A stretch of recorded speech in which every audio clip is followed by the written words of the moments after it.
Alright, so back to MTG Next Door, where we crack packs to keep ourselves entertained during the time of COVID and civil unrest. Stitch pulled a Narset of the Ancient Way, the exact same card I pulled that I was super excited about. I suspect we are both going to build a Narset Oathbreaker deck. I suspect it will be very different, just because he and I approach the game a bit differently. Anyway, I think it'll be really awesome, and maybe, just maybe, we'll actually have them square off. We'll see. Anyway, let's do 3 packs here. I only have, let's see, after tonight, I will only have 6 packs left. I am way behind in logging, so I have no idea what my box value is up at. We'll see, though. All right, just a reminder, if I've seen it, I'm going to burn by it.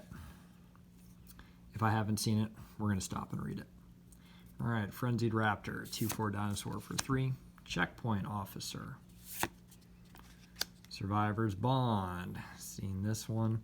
I think this one's actually pretty good because you can get a human and a non-human from your graveyard to your hand for 2. That's not bad. Bushmeat Poacher. Seen it. Heightened Reflexes. Saw it. Played it. Didn't go well. Aegis Turtle. It's Turtle.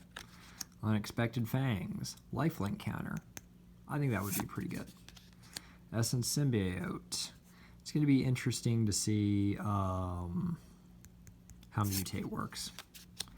Light of Hope. Shredded Sails. I don't think this one's going to have a foil. We are into our uncommons. Sprite Dragon.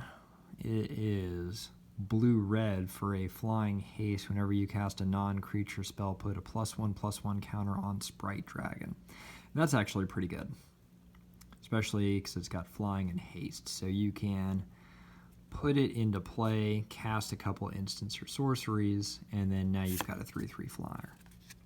Savai Crystal. It's a Mardu Crystal. Flame Spill.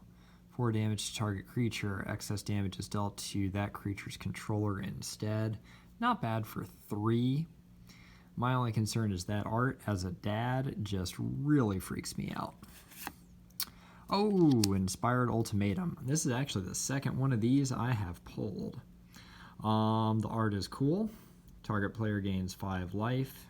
Inspired Ultimatum deals 5 damage to any target, and then you draw 5 cards. If you could fork this, that'd be really good. All right, I'd be a lot more excited if I hadn't pulled that one already. So that one is on the trading block, guys. If anybody's interested, let me know. Alrighty. Cathartic Reunion. Functional Reprint. Garrison Cat. It's a cat that then makes a human soldier. Ram Through. That one's actually pretty good. I kind of like that one. Blitzleech. I don't think I've gotten this one. Flash. It is 6 for a 5/2. When Blitzleech enters the battlefield, target creature an opponent controls gets -2/-2 until end of turn. Remove all counters from that creature. Yeah. Not that great. CMC is pretty high. Aegis Turtle. Mysterious Egg. Corpse Churn. Not a bad card. Thwart the Enemy. I love one-sided fogs. I think that is great. Patagia Tiger. Enters the battlefield. Target human you control gets +2/+2 until end of turn. Shredded Sails. Alright, I think again, no foil. Charge of the Forever Beast. This one's actually pretty good. So if you're playing a big creatures deck, you pay 3, and then you can take out another creature. Ooh, this is a new one. Necropanther. Alright, so 1 white-black for a 3/3. It's got Mutate, so for 2 hybrid. Whenever this creature mutates, return target creature card with converted mana cost 3 or less from your graveyard to the battlefield. That's actually pretty good. I mean, you're not getting huge graveyard recursion out of that, but still pretty good. Zagoth Crystal. This is the Sultai Crystal. I think I've gotten them all. Ooh, Karaga, the Macro Sage. Alright, this one was tearing up Standard a bit ago, if I'm not mistaken. So, your starting deck contains only cards with converted mana cost 3 or greater and land cards. When Karaga the Macro Sage enters the battlefield, draw a card for each other permanent you control with converted mana cost 3 or greater. So you cast a Dinosaur Hippo and you draw a fat stack of cards.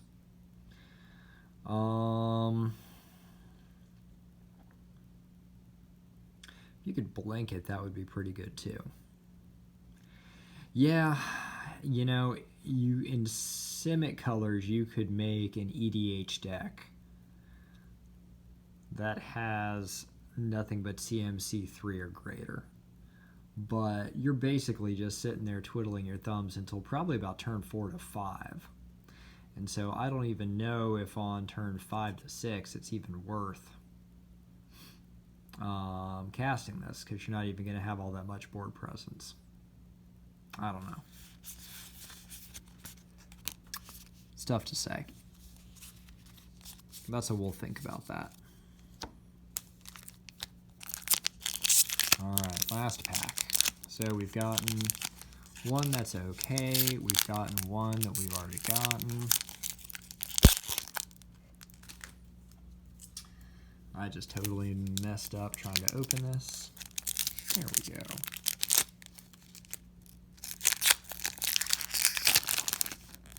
Alright. Ferocious Tigerilla. Whisper Squad. Y'all probably heard my commentary on this. Sudden Spinnerets. I like this one.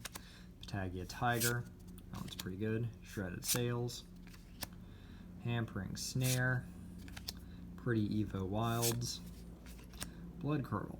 I also like this. Well, this one's a little bit on the more expensive side. Plummet. Alright, no foil again. Sanctuary Lockdown. Humans you control get +1/+1. Then you pay 2, tap 2 untapped humans you control, and then you tap target creature and opponent controls. That's good, I guess, if you're playing humans. Cunning Nightbonder. I've pulled this one before. I think the art is super cool on this one. And then spells with flash cost 1 less to cast and can't be countered. So that's actually pretty good. Ominous Seas, I've pulled this one a couple times. Whenever you draw a card, put a foreshadow counter on Ominous Seas. Then you remove 8 and create an 8/8 blue Kraken creature token. So, a little tough to get up to 8 cards on this. But if you're playing blue and you're drawing some serious cards, you could maybe even pull it off on like turn 4, turn 5.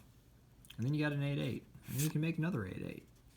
Alright, so this is now 2 mythics. Oh no, there's a foil. Ooh, there's a foil keepsafe. Anyway, so Mythos of Vadrock. So that means I have pulled 2 mythics, or 2 rares here that I've already gotten. I kind of thought that wasn't supposed to happen, but oh well. Yeah. Well, that's a little disappointing. Oh well.